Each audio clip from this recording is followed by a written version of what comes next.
안녕하세요. 과학으로 보는 세상시 오늘도 흥미진진한 과학 이야기 가득 싣고 돌아왔습니다.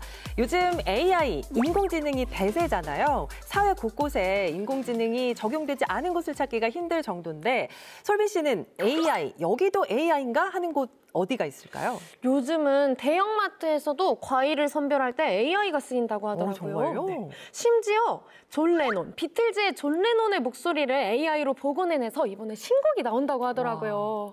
야, AI야, 너 진짜 못하는 게 뭐니? 이게 어느 정도냐면 요즘에는 AI가 아파트도 언제, 어디에, 얼마나 지을지 이것까지 알려준다고 해요. 아파트까지요? 사실 제가 진짜 알아주는 집순이거든요. 이런 집, 건축물 안에 얼마나 다양한 과학 원리가 숨어 있는지 혹시 아시나요? 알죠, 알죠. 오, 여기에 AI까지 가미된다고 하니까 이 과학적인 호기심이 막 솟구칩니다. 그래요? 그러면 오늘은 솔빈 씨의 그 호기심을 가득 채워줄 건축 속 과학 이야기 한번 나눠볼까요? 너무 좋아요. 찬성이요. 네, 방금 건축 속에 다양한 과학 원리가 스며들어 있다고 했잖아요. 혹시 어떤 게 있을까요? 그게 그러니까요. 저기요.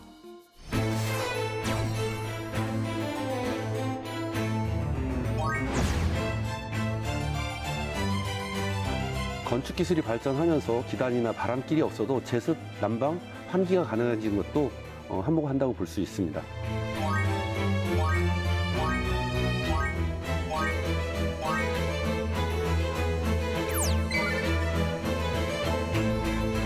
건축의 역사는 중력 극복의 역사라고 말씀드릴 수 있을 정도입니다.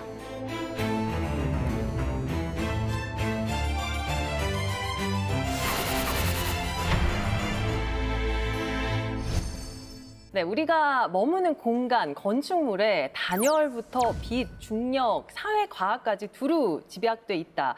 건축물에 대해 다시 보게 되는 것 같습니다. 그러니까요. 제가 이 얘기를 하려고 했는데 순간 생각이 안 나더라고요. 분발해야겠어요. 우리 솔빈 씨의 또 학구열이 또 활활 타오르는 건가요, 벌써부터? 이글이글 타고 있습니다. 타는 냄새 어디 안 나시나요?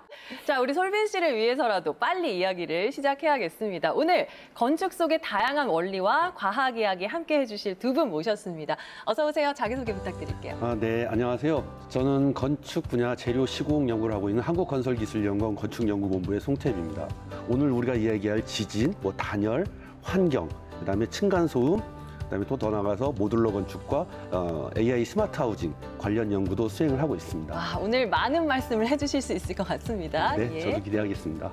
네, 안녕하세요. 명지대학교 건축대학 이재현 교수입니다. 오늘 이 자리는 과학에 관심이 많은 건축가로서 혹은 관련된 책을 저술한 저자로서 초대되어진 것 같습니다. 만나서 반갑습니다. 반갑습니다. 네. 두 분과 함께 재미있게 이야기 나눠보겠습니다. 그런데 우리 솔비 씨 뭘 그렇게 시작부터 골똘히 생각하고 있어요? 제가 오늘 주제가 건축이잖아요. 그래서 문득 고등학교 때 배웠던 지리 시간 이야기가 생각나더라고요. 우리나라의 기후에 따라서 전통 가옥의 모습이 달라진다라는 이야기를 들은 것 같아요. 그러니까 즉 환경에 따라서 더위라든지 추위, 바람 같은 거를 막기 위한 구조가 달라진다는 말이겠죠? 혹시 이런 게 결국 건축 안에 있는 과학 아닐까요? 네, 맞습니다. 지금 말씀하신 것처럼 우리 그 기후에 가장 영향을 많이 받는 게 이제 건축물이고요. 특히 자연에 순응해야 하는 과거 같은 경우에는 더욱더 그랬습니다. 우리나라에 보면 이제 남부, 중부, 북부가 이렇게 좀 구분이 될 수 있는데요. 남부 지역 같은 경우에는 긴 대청마루에서 그다음에 쪽문을 많이 두고 그래서 바람이 잘 통하는 그런 구조로 만들었고요. 또 날씨가 추운 북쪽 같은 경우에는 반대로 대청이나 안방, 사랑방 이런 것들 가운데에 모아놓고 미음자 구조로 한 그런 구조를 해서 어떤 그 온도 조절을 했고요. 또 중부 지역 같은 경우는 이런 두 개를 좀 혼합해가지고 기역자 형태로 해서 어떤 자연과 환기, 난방 이런 것들을 했습니다. 이런 게 다 이제 어떤 과학의 원리가 들어간 거라고 할 수 있겠습니다. 기후에 따라서 또 집의 구조가 달라졌군요. 네네. 근데 우리나라 전통 가옥하면 아마 많은 분들이 한옥부터 떠올리실 거거든요. 한옥이라고 하면 조상의 지혜가 정말 많이 듬뿍 들어있는 그런 주거 공간이라고 알려져 있는데 저는 조상의 지혜라는 그 표현이 지금으로 해석하면 그게 과학기술이 아닐까 싶거든요. 교수님. 네, 맞습니다. 우선 목조 건축물은 습기에 매우 취약한 그런 단점이 있는데요. 그래서 이 목조의 취약한 단점을 우선 그 처마선을 길게 뽑아서 빗물이 들이칠 때 기둥이거나 혹은 목조 벽에 빗물이 이제 들어오지 않게 해서 목조가 부식되지 않도록 하는 그런 기법을 썼고요. 또 기둥과 같은 경우에는 지면에 직접 닿으면 지면으로부터 습기가 올라오잖아요. 그렇죠. 그래서 그거를 끊어주기 위해서 중간에 초석이라고 하는 돌을 얹어두기도 하고요. 또 마룻바닥 같은 경우에는 지면과 너무 가깝게 되면 마룻바닥이 또 부식이 됩니다. 그래서 마룻바닥을 지면으로부터 이렇게 좀 뛰어 올려오는 그런 방법을 채택을 했는데 현대 건축에서도 지금 그게 건축 규정에 의해서 45cm 이상은 목조 건축물은 띄도록 법으로 규정하고 있어요. 또 하나는 이 대청마루가 갖고 있는 또 특징이 있는데요. 이 대청마루는 사실 우리 유교 문화의 산물이에요. 그래서 의식이거나 행사를 치르기 위해서 만든 공간인데 이게 건축적으로 보면 뚫려 있죠. 예. 그래서 뒷마당으로부터 앞마당까지 시원한 바람길을 형성해준다라고 하는 이런 특징이 있습니다. 바람길. 너무 네. 신기하다. 듣기만 해도 시원하네요. 그러니까요. 혹시 바람길 원리는 제가 아는 개념 같은데요. 혹시 베르누이의 법칙 맞나요? 아, 네, 맞습니다. 지금 말씀하신 것처럼 이 베르누이 정리는 1738년에 스위스 수학자 다니엘 베르누이가 정리한 공식입니다. 뭐냐면은 유체가 흐를 때 넓은 지역을 흐를 때는 속도가 느리다가 좁은 지역을 흐를 때는 빨라지는 그런 현상이 나타나거든요. 근데 이 좁은 지역을 흐를 때는 이게 정압이 낮아지고 넓은 지역을 흐를 때는 높아지는 그런 과학적 원리를 가지고 있습니다. 그러니까 이 통로가 좁아지니까 바람이 빠르게 불어서 압력이 낮아서 시원해지는 그런 네, 효과를 맞았- 가졌던 네, 거네요. 맞습니다. 정말 신기합니다. 그 옛날 우리 조상님들이 이 베르누이의 법칙을 배우지 않았을 텐데 이미 깨우치고 적용을 하고 있었다니까 정말 대단하십니다. 그런데요, 한옥의 우수석에서 뭔가 하나가 좀 빠진 게 있는 것 같아요. 네. 혹시 온돌인가요? 이 뜨뜻한 아랫목이죠. 그렇죠. 이것도 생각해 보면은 열 전도, 대류 이런 현상들이 포함되어 있을 것 같아요. 온돌 관련해서는 온돌을 체험해본 외국인들이 정말 중독성 있다라고 맞아요. 굉장히 좋아하더라고요.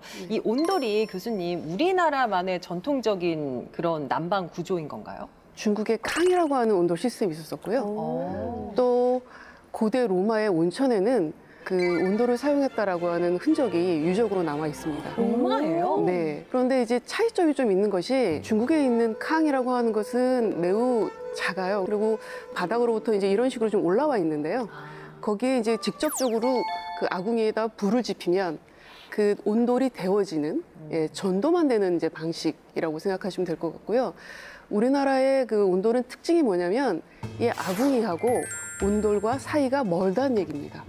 그 안에 뭐가 있냐면 고래가 있어요. 근데 이 고래는 이 아궁이에서 데펴진 열기가 그쪽을 이제 지나가서 온돌을 데피는 방식입니다. 그래서 아궁이와 이 온돌 사이가 멀다라고 하는 그 특징이 그 우리나라만의 전통적인 그 온돌의 시스템 방식으로 생각하시면 될 것 같고요.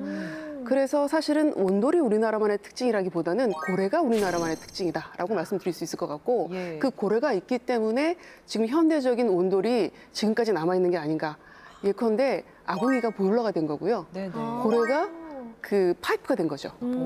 네, 그래서 앞으로는 온돌이 우리나라의 건축 특징이 아니라 고래가 우리가 나라의 특징이다. 이렇게 이해를 했으면 좋을 것 같습니다. 예. 네. 정확하게 알아버렸어요. 우리나라의 특징은 고래다. 네. 지금까지 한옥에 관한 이야기 저희가 나눠봤는데 지금부터는 현대의 주거 공간은 어떤지 좀 만나보도록 하겠습니다. 우리나라의 대표 주거 공간 하면 뭐가 떠올라요? 아파트 아닐까요? 그렇죠. 아파트죠. 저도 아파트부터 떠오릅니다. 워낙 주변에 아파트가 많으니까요. 다른 나라와 비교해서 우리나라 아파트의 특징이 있다면 교수님 어떤 게 있을까요? 크게 두 가지로 설명드릴 수 있을 것 같은데 하나는 평면적인 특징이 있습니다. 평면적이요? 네, 우리는 농경민족이었고 농경민족의 특징이 작업을 해야 된다는 겁니다. 그렇죠. 그래서 앞마당이 필요하고요. 아, 또 이 작업한 이런 그 생산물들을 보관을 해야 되겠죠. 그래서 뒷마당이 필요합니다. 그런데 이 주거문화라고 하는 것이 그렇게 쉽사리 바뀌는 게 아니에요. 그래서 그 우리 아파트에는 그 앞마당, 뒷마당이 변한 앞발코니, 뒷발코니가 있죠. 그러네요. 그래서 보통 그러네. 뒷발코니에는 뭘 하죠? 주방하고 연결이 돼서 부식물들을 보관하죠. 쓰레기도 그쪽에다가 네, 넣고. 그래서 그러한 그 기능들이 그대로 살아있는 그 평면들이 우리나라만의 특징적으로 보여줄 수 있는 이제 평면의 형태가 아닐까라는 생각이 들고요. 또 두 번째로는 외국 같은 데 보면은 그 아파트 주택 한 채 혹은 여러 채 이게 건축물만 있어요. 근데 우리나라의 특징은 그 아파트 단지 안에 보면 소위 이제 부대 복리 시설이라고 하는데 사람들이 거주만 하는 게 아니라 사람들이 여가도 즐겨야 되고 외부 환경도 필요하죠. 그러니까 공원도 필요하고 놀이터도 필요하고 운동도 하고. 네. 마트도 있고. 그렇죠. 그래서 소소한 어떠한 상품도 사야 되고 근린생활 시설들이 있는 것이죠. 그래서 그 어찌 보면 우리가 도시 안에 있어야 될 모든 것들을 압축시켜서 아파트 단지 안에 넣었기 때문에 우리는 아파트 그러면은 아주 편리함의 대명사 이런 식으로 우리가 생각을 하게 되는 것입니다. 네. 그리고 또 한 가지 그 생각해 보면 예전만 해도 아파트 하면 한 대략 한 15층 정도 되는 아파트들이 많았거든요. 근데 요즘에는 보면 고층 아파트가 참 많아요. 뭐 30층 이상인 아파트도 눈에 네. 많이 띄고. 근데 사실 고층이 말이 고층이지 정말 높잖아요. 맞아요. 이거 하나 지으려면 굉장히 많은 기술들을 고려해야 될 것 같아요. 혹시 이 고층 빌딩을 지을 때 특히나 고려해야 될 뭐 기술이나 디자인적인 요소가 있을까요? 우선 건축의 역사는 중력 극복의 역사다 이렇게 말씀드릴 수 있을 것 같습니다. 그래서 이 구조적인 부분이 매우 중요한데요. 최근에 제가 이제 초고층 빌딩을 좀 일이 있어서 다녀온 적이 있었는데 꼭대기까지 올라가는데 몇 초가 안 걸려요. 케이지가 빠른 속도로 움직이게 되면 엄청난 양의 바람이 붑니다. 그래서 심지어는 건물을 흔들 정도라고 해요. 그래서 그 시공하시는 분하고 같이 얘기를 했는데 그 건물을 지을 때 이 바람에 의해서 건물이 흔들리지 않도록 하는 그게 매우 신경 쓰는 일이었다라고 얘기를 하시더라고요. 그래서 우리가 그런 유사한 느낌을 이제 받을 수 있는 게 전철 안에서 그 전철이 들어올 때 바람이 그 정도로 불죠. 그런데 그 초고층에서 그 엘리베이터가 움직이면서 부는 바람은 상당할 거라고 생각합니다. 그러네요. 그러니까 고층 건물일수록 아무래도 바람에 영향을 많이 받는다는 것 같은데요. 생각해 보니까 건물 내부적으로도 어떤 구조적으로 중심을 좀 잡아줘야 될 것 같거든요.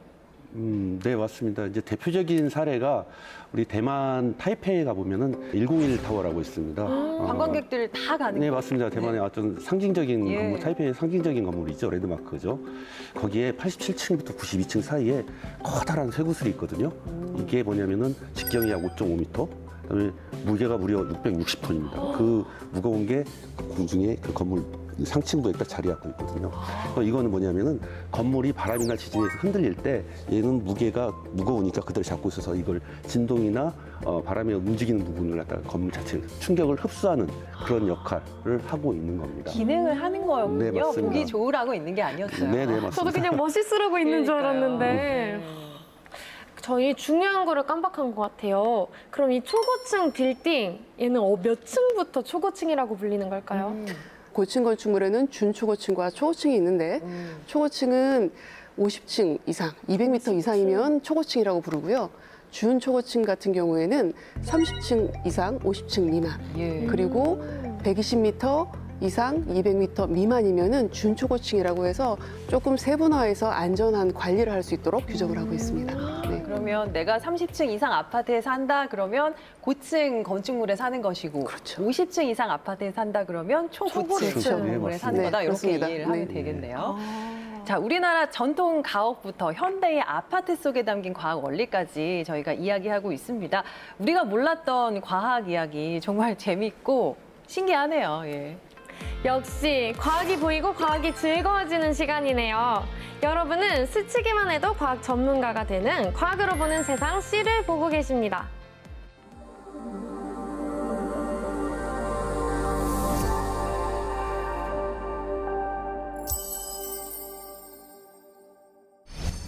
자, 지금까지 저희가 건축물의 바깥 이야기를 했다면 이제 한번 안으로 들어와 보겠습니다. 우리가 항상 보고 느끼는 공간에 스며들어 있는 과학 이야기 나눠볼까요?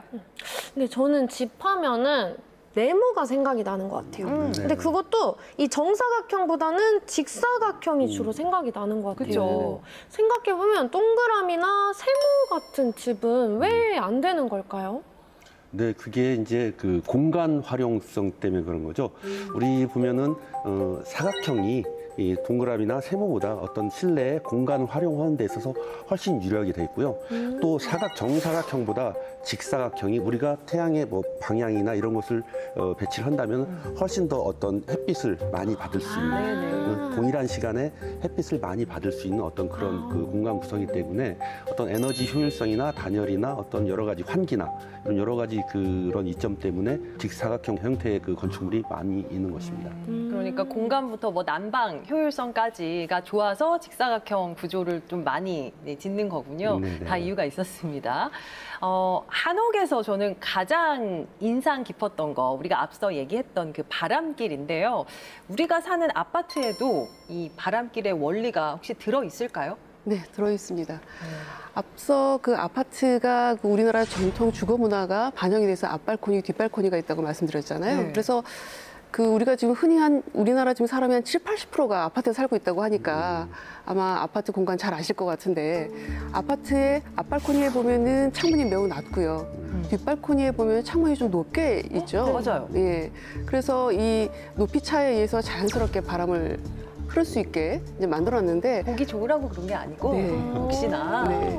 그런데 사실은 바람이 잘 흐르기 위해서는 서로 마주보고 있는 것보다는 살짝 엇갈려서 바람이 불게 해주는 게 훨씬 우리 집안에 있는 공간에 바람이 전부 돌아서 환기가 되는 거니까 이렇게 마주보는 것보다는 살짝 비껴서 있는 게 좋습니다. 자, 이번에는 기다렸습니다. 제가 가장 좋아하는 집에서 공간 맛있는 음식이 기다리는 주방으로 한번 가보도록 하겠습니다. 주방. 예, 주방에도 과학의 원리가 숨어 있을까요?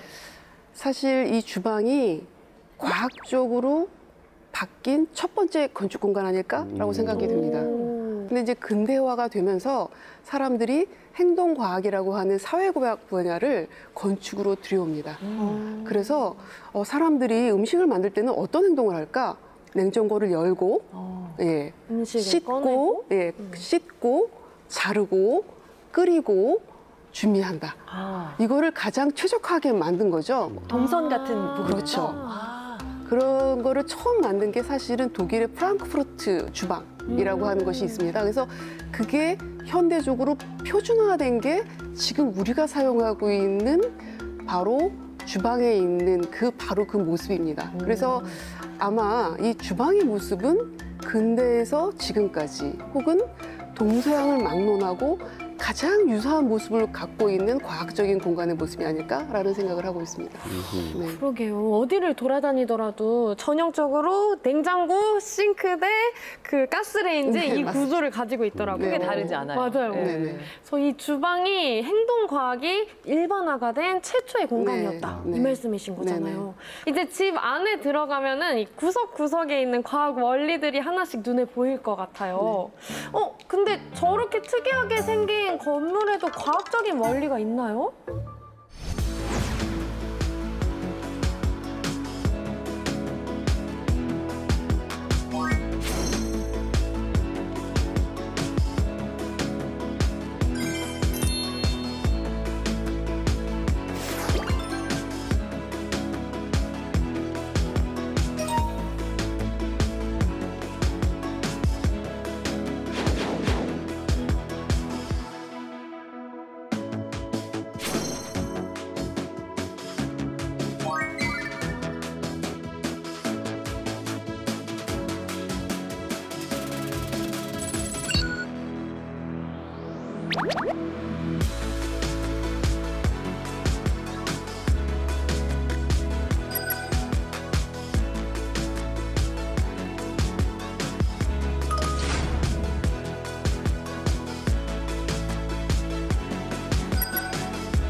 일본 옛날에는 기계적 장치라든지 컴퓨터도 없었을 텐데 판테온처럼 정교한 건축물을 만들었다는 게 진짜 신기한 것 같아요. 그러니까요. 저도 화면 보면서 과학이 정말 마법 같다라는 생각까지 들더라고요. 자, 그러면 이번에는 건축과 관련한 사회적 이슈에 관한 이야기를 한번 해보도록 하겠습니다. 최근 몇 년 동안 가장 시끄러웠던 뉴스 하면 아마 층간소음 관련된 것들이 아닐까 싶어요. 정말 사건, 사고로 이어지는 경우도 네. 많았습니다. 이 층간소음, 교수님, 왜 생기는 건가요? 우리가 이제 일상 그러니까 주거 공간으로 생각을 해보자면 많이 떨어져 있으면 소리는 안 들린다라는 네. 건데 그럴 수가 없잖아요, 우리는. 그럼요. 네. 다닥다닥 붙어서 살고 있는데. 네, 그래서 조금 안전한 주거 환경을 위해서 법적으로 집을 지을 때 바닥이거나 벽은 어느 정도 두께가 되면 사람들이 안전하게 소리로부터 방해받지 않고 살 수 있다라고 이제 규정을 해놓긴 해놨습니다. 하지만 나는 이거를 소음으로 느끼지 않는데 어떤 사람은 느낄 수도 있기 때문에 층간소음 문제가 이제 발생하는 것 같고요. 또 최근에 재밌는 거를 제가 한번 경험을 했는데 요즘에는 층간소음 문제가 하도 많이 이제 이슈화가 되니까 많이 조심들 하고 살아요. 그렇죠. 그런데 이 층간 바닥에 법에서 규제하지 않는 부분이 하나 있는데요. 화장실이에요. 아우. 화장실인데 또 요즘에 화장실에도 월풀 욕조를 이렇게 설치하시는 분들이 있대요. 예. 그 진동이 상당히 심하고 그 바닥에는 현재 법적으로 제한을 받고 있지 않기 때문에 그 소음으로 인한 분쟁도 꽤 크게 일어난다고 합니다. 와, 그 생각은 못했네요. 네. 그러니까요. 아이들이 있는 집은 더 스트레스가 클 것 같아요. 매트를 깔아놓더라도 잘 해결되지가 않잖아요. 그렇죠. 혹시 이 층간소음을 좀 완화시킬 수 있는 좋은 방법이 있을까요? 기존 건축물 같은 경우에는 이제 사회자께서 말씀하신 것처럼 바닥에 매트를 깔거나 아니면은 윗집에 사시는 분들이 좀 조심하거나 아니면 충격 완화하는 슬리퍼를 사용해서 이제 사는 그런 어떤 방법이 있을 수 있겠고요. 새로 짓는 아파트 같은 경우에는 우리나라 아파트 구조가 이제 벽식 구조, 그러니까 바닥이 있고 힘을 받는 부분이 벽이 힘을 받는 부분인데 매질이 굉장히 많잖아요. 줄이기 위해서 벽식이 아니라 바닥이 있고 기둥으로만 이렇게 해서 하는 그런 아파트. 그런 아파트가 상대적으로 이제 전달되는 어떤 진동이 전달되는 부분이 적기 때문에 층간 소음을 조금 완화할 수 있는 어떤 그런 기술들이라고 할 수 있겠죠. 네, 뭐 기술적인 면도 앞으로 더 발전을 하겠지만 서로 최대한 배려하는 그런 배려심이 좀 필요할 것 같습니다. 자, 그리고 저도 뉴스를 진행하면서 최근 들어서 점점 지진 소식을 좀 심심찮게 전해드리고 있거든요. 네. 내진 설계도 앞으로 중요해질 것 같아요, 본부장님. 네, 맞습니다. 우리나라도 이제 최근 들어서 계속적으로 어떤 지진에 대한 위험성은 있을 수 있기 때문에 어떤 기존 건축물에 대한 어떤 내진 보강에 대한 부분들도 해야 되고요. 또 새로 짓는 건축물에 대해서 어떤 일정 규모 이상의 건축물 크기, 높이 이상의 건축물에 대해서는 내진 설계를 적용을 해서 짓도록 그렇게 규정을 하고 있습니다. 그리고 지진하니까 또 생각이 나는 게 최근에 좀 활용도를 좀 많이 높이더라고요. 그 기둥으로 이렇게 떠 있는 필로티 구조. 필로티. 그게 좀 지진에 취약하지 않을까라는 생각이 드는데 어때요? 결론적으로는 필로티는 억울하다. 이렇게 이제 말씀드릴 것 같아요. 우선 이제 필로티라고 하는 것은 구조물들을 지상으로부터 띄어 올리기 위해서 기둥 또는 벽을 세워서 공간화를 시킨 건데요. 필로티 구조가 우리 눈으로 보기엔 기둥밖에 안 보이잖아요. 네. 근데 위층까지 기둥이거나 혹은 아래층, 위층 똑같이 벽으로 올라간 거는 그렇게 위험하지 않습니다. 근데 일반적으로 우리가 아파트에서 보시면 밑에가 기둥이라면 집은 위에 올라가는 건 벽으로 되어 있죠. 그러면 중간에 구조를 바꿔줘야 돼요. 이거를 트랜스퍼라고 얘기를 하는데 그 부분을 매우 민감하게 다뤄줘야 되는데 그렇게 신경을 덜 썼죠. 그래서 최근에는 이제 지진 이후에는 필로티하고 필로티 구조라고 얘기를 해서 아래와 위가 구조 방식이 좀 다른 것들은 별도로 조금 더 신경을 써서 계획을 하도록 요청을 하고 있습니다. 이제 좀 건물에 대한 궁금증과 걱정들이 싹 풀려가는 것 같아요. 근데 건축이 알고 보면은 이런 편리함과 효율성뿐만 아니라 메시지까지 주고 있다는 사실 혹시 알고 계셨나요? 궁금하면 주목!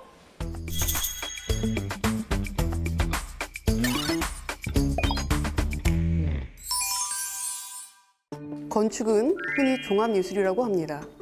건축가를 포함한 예술가들은 보이지 않는 생각을 글로, 소리로, 색으로, 형태로 표현하여 보여줍니다. 이를 통해 건축물은 사람들에게 일종의 메시지를 전달하는 역할도 할 수 있는데요. 행동과학의 일환으로서 말입니다. 이게 가능한 말인가 싶지만 실제로 그런 사례들이 있습니다. 첫 번째로 건축물을 통해 이미지나 메시지를 전달하는 경우인데요. 여기 뮌헨 올림픽 경기장을 주목해 주십시오. 이 건축물은 재료들과 구법에 의한 형태로 우리들에게 메시지를 건넵니다. 독일 건축가 윈터 빈시와 프라이오트는 1972년 뮌헨 올림픽 경기장을 설계했는데요. 경기장 중엔 최초의 막구정 건축물로 지어졌습니다. 그런데 여기서 독특한 건 경기장 위에 아크릴 덮개를 덮은 겁니다. 일반적으로는 천으로 막을 덮는데 말입니다. 덕분에 건축 비용도 예상보다 3배나 더 들었다는데요. 이러한 특이한 올림픽 경기장을 굳이 지은 이유는 뭘까요? 바로 1972년 독일에서의 두 번째 올림픽 개최는 세계적으로 반대 여론이 높았기 때문입니다. 첫 번째 올림픽 개최 당시 독일은 나치 독일 시절로 올림픽을 자신들의 사상을 선전하는 수단으로 활용했기 때문인데요. 해서 독일은 두 번째 올림픽 개최를 통해 나치 독일의 엄혹한 이미지를 벗기 위해 차별화 전략이 필요했던 것입니다. 기존 방식의 콘크리트 건축물이 주는 무게감을 벗고 가벼운 건축 방식인 막구조를 선택함으로써 열린 사회로서 독일을 부각시키려 했던 것입니다. 두 번째는 마케팅에 활용되는 건축입니다. 마케팅에서 많이 활용되는 행동과학. 가장 대표적인 사례가 백화점입니다. 보통 건축물에서 계단과 엘리베이터는 중앙에 있습니다. 그래서 구조적인 핵심이라는 의미와 함께 코어라고 불리는 이유이기도 합니다. 그런데 백화점만은 엘리베이터가 잘 보이지 않는 곳에 있습니다. 사람들의 시선을 끌어 계획하지 않았던 물건을 판매해야 하는데 원하는 목적층으로 사람들이 바로 올라가 버리게 되면 안 되기 때문이죠. 그와 관련해서 백화점은 높은 건축물보다는 넓은 건축물이 많고 선호됩니다. 사람들을 엘리베이터를 타지 못하게 하는 대신 에스컬레이터를 태우는 데는 성공했지만 에스컬레이터에서 매장 안으로 들어가지 않고도 매장 안이 훤히 다 보인다면 이 역시 실패인 거겠죠? 결국 상업용 건축물들은 사람들이 흘러나가지 않고 정체시키는 방법이 매우 중요합니다. 구체적인 사례 한 가지를 더 살펴볼까요? 세계적인 가구 기업 이케아. 이케아 불편을 팔다 라고도 합니다. 가구를 조립하는 불편을 판다 라는 의미겠지만 건축 계획의 철학과도 맞물려 있습니다. 이케아는 그 코어를 감추어 사람들을 매장에 머무르게 할 뿐 아니라 우리가 움직일 수 있는 경로를 단열화시키고 동선을 길게 하여 매우 불편한 공간을 만드는 데 힘쓰고 있습니다. 그러니까 충동 구매하지 말아야지 하고 마음먹고 온 사람들도 일단 모든 경로에 있는 상품을 전부 훑어볼 수밖에 없도록 만듭니다. 이것을 둘러보고 나면 이걸 내가 언제 집어든 거야? 시간이 이렇게 지난 건가? 라며 놀라곤 합니다. 그 이유 중 하나는 창문이 없는 구조도 한몫을 합니다. 흔히들 건축물은 사람이 만들어낸 산물이라고 생각하기 쉽습니다. 하지만 영국 총리였던 윈스턴 처칠이 이러한 말을 남겼는데요. 우리가 만든 건축에 의해 우리가 만들어진다. 이제 건축은 단순히 사람이 거주하거나 머무는 단순한 구조물이 아닙니다. 다양한 과학과 맞물려 메시지를 전달하는 살아있는 콘텐츠로 진화하고 있습니다. 네, 과학으로 보는 세상시 이번 시간 건축물의 과학 이야기 주제로 이야기 나누고 있습니다. 최근에 건축계 더 완벽하고 더 효율적인 시스템을 구축하기 위해서 정말 많은 노력을 기울이고 있다고 해요. 제가 얼마 전에 기사를 보니까 이제 건축에 로봇, VR, AI 같은 첨단 기술을 활용한다고 들었는데 혹시 진짜인가요? 네, 맞습니다. 최근 건축에서는 이제 가장 중대형 건축물이나 이런 건축물을 지을 때 빌딩 인포메이션 모델링이라는 BIM을 사용을 하고 있는데요. 이거는 건축물의 기획, 설계, 그다음에 시공, 유지관리, 해체, 전 과정을 갖다가 정보화해서 관리하는 어떤 그런 시스템입니다. 여기에 어떤 우리 요즘 많이 하는 뭐 인공지능이랄지, 그다음에 증강현실이랄지 이런 부분을 접목하면은 어떤 건축물에 우리가 신축 건축물을 할 때도 보면은 뭐 미리 그거에 대한 부분을 가상적으로 설계를 할 부분도 있고 해체할 때도 마찬가지입니다. 가상 해체를 해서 사전에 난 공사를 할지 어려운 공사, 그런 그 위험한 공사 이런 문제들을 사전에 인지하고 그걸 해결하는 방법으로 이런 기술들을 활용을 하고 있습니다. 그리고 요즘은 모듈러 건축이 또 대세라고 하더라고요. 네. 우리나라 건설 산업 현장을 보시면 그 건물을 짓는데 대부분이 현장에서 이루어진다라는 점과 공정이 매우 복잡하고 많다. 그리고 많은 부분들을 사람의 손에 의지한다. 이렇게 되면 비용의 문제, 품질의 균질화의 문제, 이제 이런 부분들이 생깁니다. 그래서 등장한 것이 이제 모듈러예요. 그래서 공간을 통째로 만드는 게 아니라 아예 기계 부품처럼 만들어서 이거를 현장에서 조립을 하면 큰 공간도 만들 수 있지 않을까라고 이제 생각해서 가능하다는 게 신기하네요. 그렇죠. 그러니까요. 그게 이제 리프트업 공법이라고 하는 건데 우리도 이미 그 리프트업 공법을 본 적이 있어요. 런던 아이. 아, 런던 네. 아이. 그래서 현장에서 다 이렇게 조립을 한 다음에 이렇게 들어 올려진 방식이고요. 또 최근에는 이제 그 오피스를 코어라고 하는 그 엘리베이터 기계가 있는 그런 콘크리트 홀을 만들고 부품을 조립한 다음에 수직으로 이렇게 들어 올리는 방식으로 이제 그 지어진 경우도 있습니다. 지어서 얹기만 하면 된다니 그렇죠. 정말 입이 떡 벌어지는 공법이 아닐까 싶어요. 저희 지금까지 건물 짓는 과정, 짓는 방법을 알아봤으니 이제 소재 얘기를 좀 해봐야 될 것 같아요. 좀 건축의 효율성을 높여줄 수 있는 소재나 재료 같은 게 있을까요? 요즘 최근 들어서 이제 슈퍼 콘크리트라는 게 있습니다. 이 슈퍼 콘크리트라는 게 뭐냐면은 철근을 사용하지 않고도 강도를 그만큼 낼 수 있는 그 역할. 그러니까 일반적인 강도는 일반 콘크리트에 비해서 뭐 강도가 한 4~5배 정도 높고요. 그다음에 철근을 사용하지 않고도 어떤 그 횡력이나 여러 가지 그 압력에 대해서 견딜 수 있기 때문에 이런 정형화된 건축물 말고 비정형 여러 가지 비정형 형태의 건축물을 지을 수 있는데 굉장히 유리한 그 기술이라고 할 수 있겠죠. 정말 과학과 함께 건축 기술이 발전을 하면서 이제는 상상 속에만 가능할 법했던 곳까지 건물을 지을 수 있게 될 거라고 합니다. 상상 속이요? 어디 말하는 건가요? 혹시 제가 생각하는 저기요?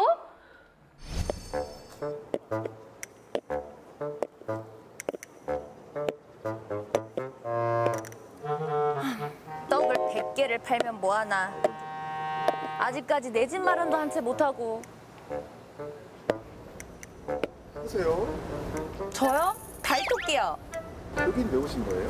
아니, 떡을 그렇게 많이 팔았는데 아직도 제가 제 집 마련을 못했더라고요. 그래서 여기 오늘 제 집을 지어주실 분이 계시다고 해서 찾아왔습니다. 제 집 지어주실 분 어디 없나요?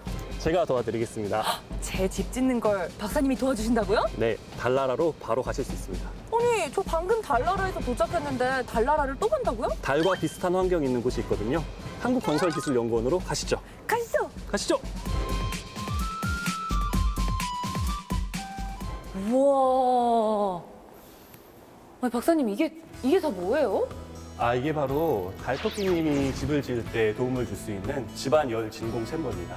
이 안에 달 안에 있는 토양을 모사하고 있는 모사토가 들어가 있고요. 네. 옆에 있는 문이 닫히게 되면 챔버 주변에 있는 진공 펌프들이 가동을 하게 되고요. 그리고 가동을 하면서 달 환경과 유사한 진공도의 환경을 이제 만들어주게 됩니다. 네. 이쪽에 보시는 게 이제 액티시소가 들어가는 슈라우드입니다. 슈라우드. 슈라우드로 인해서 이제 영하 마이너스 190도 온도까지 온도를 낮춰주게 되고요. 마이너스 190도요? 네, 그렇습니다. 그리고 저 위쪽에 보시는 게 할로겐 램프인데요. 네. 할로겐 램프가 이제 빛을 쐬어주면서 영상 150도 정도의 온도를 만들어줘서 달의 낮 환경과 비슷한 온도를 만들어주는 것입니다. 그러니까 저게 태양 역할을 해주는 거고요. 네, 그렇죠. 그렇습니다. 이거는 차갑게도 만들어주는 네, 거고. 맞습니다.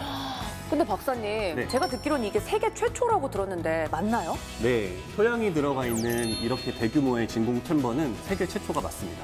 아니, 자부심을 가져도 될 것 같은데 어떻게 이렇게 세계 최초의 기술을 개발하시게 된 거예요? 그 전까지는 이제 위성 탐사의 시대라고 해서 우주 공간에서만 이렇게 탐사가 이루어졌었는데 이제는 달이나 이제 소행성 같은 현지에서 자원을 개발하는 현지 자원 개발 시대가 열리게 되면서 세계 최대 규모의 열 집안 챔버를 개발하게 되었습니다. 아니, 우리나라에서 이렇게 세계 최초로 저의 고향 땅과 비슷한 또 흙을 개발해주고 계시다고 하니까 좀 감동이네요. 네.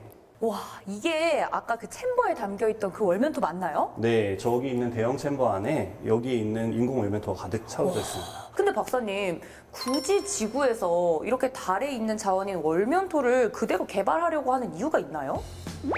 저희가 나중에 달에 가서 미션을 수행을 하려면 현지에서 사람이 거주할 수 있는 환경을 만들어야 하거든요. 그쵸? 그런데 이제 우선은 지구상에서 먼저 월면토를 가지고 고형화를 시킬 수 있는 기술을 개발한 다음에 그 기술을 이용을 해서 현지화를 시킬 수 있는 것이죠. 달에는 물도 공기도 없는데 그게 가능한가요? 그건 제가 설명해 드리겠습니다. 이곳은 달에 있는 토양과 똑같이 만드는 인공 토양실입니다. 오. 저희는 달에 있는 토양과 제일 유사한 암석을 먼저 찾았고요. 근데 전국에 달과 제일 유사한 암석이 현무암으로 되어 있습니다. 네. 이 돌은 여러분들이 많이 보시던 현무암이고요. 네, 제가 아는 현무암. 이 현무암은 지상 표면에서 식어서 이렇게 구멍이 많이 있습니다.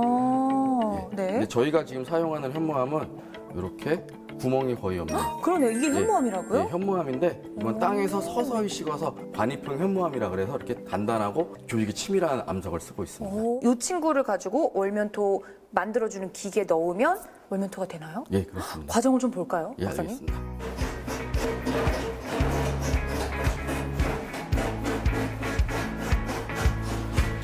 우와, 1차적으로 이제 분쇄된 상태입니다. 우와, 굉장히 곱게 갈리네요, 지금도. 예, 그렇습니다. 우와, 사정없이 갈렸는데요? 아직 월면토가 되기 위해서는 다음 단계가 또 있습니다. 네. 떡방앗간에서 쌀 빻는 기계랑 비슷하네요.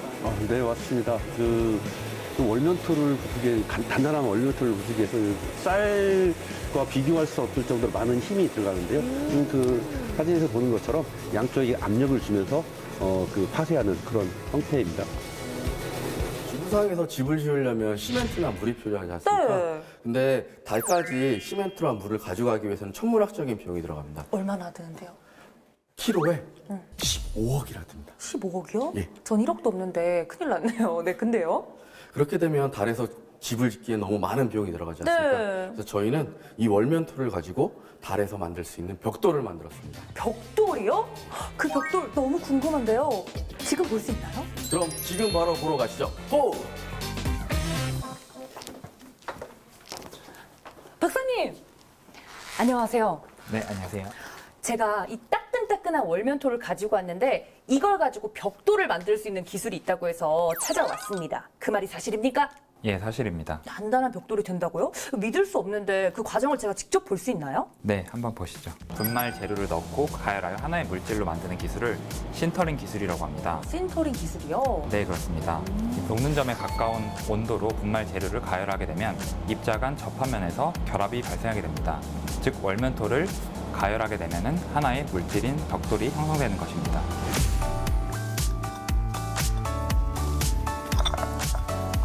자, 이렇게 월면토 벽돌이 완성됐습니다. 우와! 아까 그 흙이 이렇게 딱딱한 월면토 벽돌이 된 거예요? 네, 그렇습니다. 제가 이 벽돌을 가지고 집을 지을 건데 집은 튼튼해야 되잖아요. 네. 얼마나 단단한가요? 실제로 달에서는 운석 충돌이 빈번하게 발생할 수 있기 때문에 강도가 굉장히 중요합니다. 이 월면토 벽돌 같은 경우에는 콘크리트와 유사한 압축 강도로 나타나고 있습니다. 자, 그럼 지금 막 나온 따끈따끈한 이 월면토 벽돌 제가 한번 테스트해 보도록 하겠습니다. 오! 오!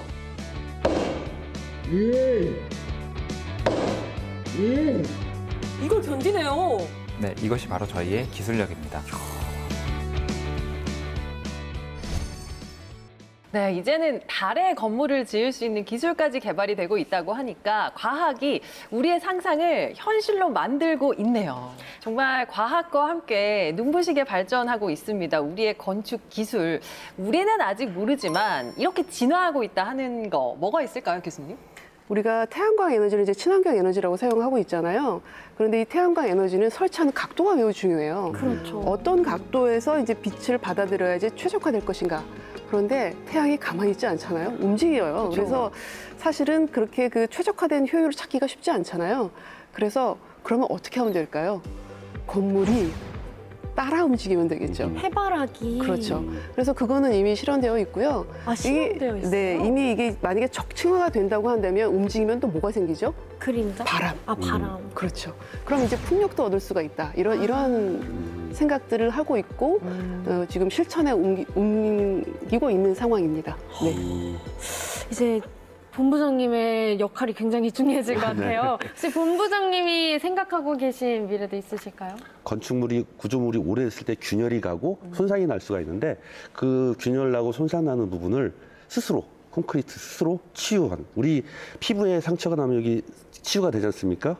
그런 약을 바르면은 그런 것처럼 콘크리트로 자기 스스로 균열이 치유되는 어떤 그런 자기 치유 어떤 재료 이런 것들도 있을 수 있습니다. 그러면은 교수님과 본부장님께서 바라고 있는 건축의 미래, 앞으로의 건축이 이런 식으로 발전했으면 좋겠다 하는 바람이 있으실까요? 매스 하우징이라고 하는 표준화된 이런 건축 공간이 아니라 지금 우리 삶에 맞는 개개인의 어떤 행동 특성이거나 삶, 문화가 존중되는 차별화된 건축물 그런 것들을 할 수 있는 기술이었으면 좋겠습니다. 그러니까 나만을 위한. 그렇죠.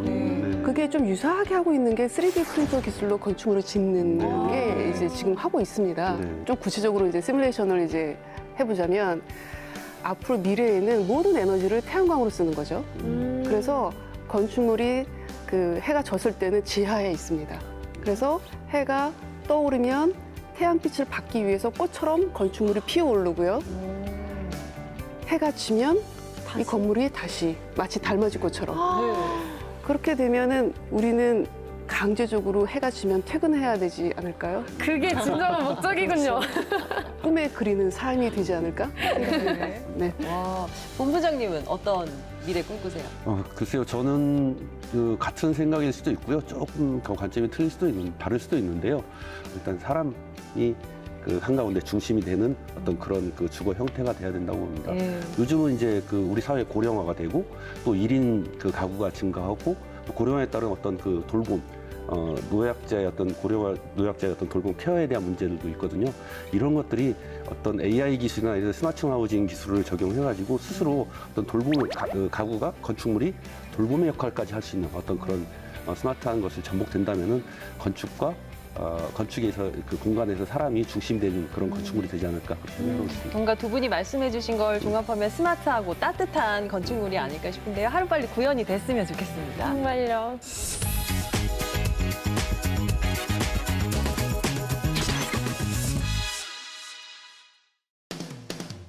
따끈따끈한 과학계 소식을 알아보는 과학일수다. 과학통신원 강솔빈입니다. 그동안 과학계엔 어떤 뉴스들이 있었을까요? 일수다. 첫 번째 소식입니다. 저 별은 나의 별, 저 별은 너의 별. 저 드넓은 우주에 내 이름을 딴 별이 있다면 얼마나 좋을까요? 이 소원을 이루신 분들 있습니다. 바로 마루와 아라라는 이름 말이죠. 미국 항공우주국의 첨단 우주만원경인 제임스 웹 우주만원경이 관측할 항성 WD-0806-661과 외계행성 WD-0806-661b의 이름이 마루와 아라로 지어졌다고 하는데요. 어떻게 된 사연이냐고요? 국제천문연맹 산하 천문화 대중화 사무국인 IAU OAO의 창립 10주년을 기념하기 위해 2022년 10월 외계행성 이름 짓기 공모전을 개최했는데요. 여기에 총 91개국 603건의 이름이 제안됐답니다. 그중에서 최종 20개의 외계행성계 이름이 발표됐는데 여기에 마루와 아라가 포함이 됐답니다. 그럼 마루와 아라가 어디 있는지도 알아야겠죠? 지구에서 약 63광년 떨어져 있는 남쪽 하늘의 별자리인 날치자리에 자리 잡고 있다는데요. 마루와 아라는 앞으로 과학적인 명칭과 함께 고유 명사로서 영구적으로 사용될 예정이랍니다. 도대체 어떤 항성과 행성인지 너무 궁금한데요. 매일 밤 두리번 한번 찾아봐야겠어요. 일수다. 두 번째 소식입니다. 암컷 악어가 수컷 악어 없이 스스로 임신해 알을 낳은 자기 복제 사례가 처음으로 확인됐습니다. 중미 코스타리카 렙틸라니아 동물원에서 수컷과 접촉하지 않은 한 암컷 악어가 알을 낳았다는데요. 그동안 뱀, 도마뱀, 상어 등에게 발견된 사례지만 악어는 처음으로 보고됐답니다. 이 암컷 악어는 2살 때부터 다른 악어들과 분리돼 16년 동안 수컷 악어와의 접촉이 전혀 없었다는데요. 이게 가능한 일인지 검사를 해보니 암컷 악어가 단성 생식으로 알을 낳은 것으로 밝혀졌답니다. 단성 생식은 암컷이 수정하지 않고 자신의 세포 2개를 융합해 배알을 만드는 것을 의미하는데요. 태아의 유전자는 어미와 99.9% 일치했으며 어미를 임신시킨 수컷도 없는 것으로 확인됐습니다. 새끼는 완전한 형태로 발달했지만 아쉽게도 부화하지는 못했답니다. 과학자들 사이에선 스트레스를 받거나 멸종 위기를 느낄 때도 단성 생식이 나타날 수 있다고 하는데요. 악어야, 외로웠구나. 하루빨리 좋은 짝을 만나길 바랄게. 이스다, 마지막 소식입니다. 알약처럼 삼키기만 하면 장기 안을 원하는 대로 움직이며 볼 수 있는 차세대 알약 내시경이 개발됐다고 합니다.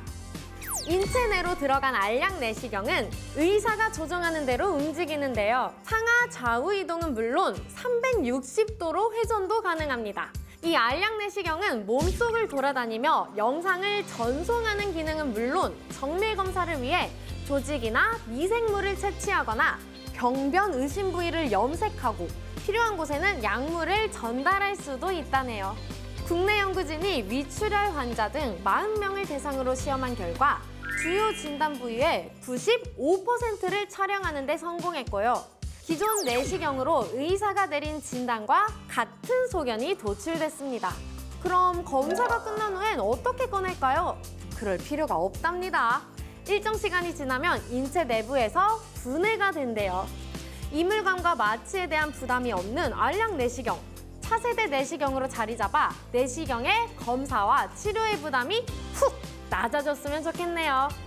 이스다! 제가 준비한 소식은 여기까지고요. 다음 시간에도 따끈하고 재미있는 과학계 소식 풍성하게 준비해 올게요. 과학 모두 이스다! 네, 오늘은 건축 속 다양한 과학 이야기를 주제로 이야기 나눠봤습니다. 어떻게 우리 솔비 씨 학구열 많이 채워졌어요? 저의 호기심과 학구열이 피리릭 채워졌습니다. 예. 이 궁금했던 것들이 정말 빈틈없이 꽉 차게 알게 된 것 같아요. 예. 그래서인지 머리가 조금 무겁네요. 그만큼 정말 알차고 재미있는 시간이었습니다. 두 분은 오늘 함께 해주셨는데 어떠셨어요? 오늘 제대로 설명했는지 모르겠네요. 정말 즐겁고 유익한 시간이었습니다. 본부장님 잘하셨습니다. 네, 감사합니다. 저는 역시 좋은 거는 나누면 2배가 된다라는 것도 느꼈고요. 그래서 제가 준비했던 내용들이 여러분들과 함께 할 수 있어서 매우 즐겁고 의미 있는 시간이었습니다. 예, 저희도 즐거운 시간이었습니다. 오늘 준비한 소식 여기까지입니다. 저희는 다음 시간에 더 알찬 과학 이야기 가지고 찾아오겠습니다. 과학이 보인다. 과학이 즐거워진다. 스치기만 해도 당신은 과학 전문가. 과학으로 보는 세상. 씨.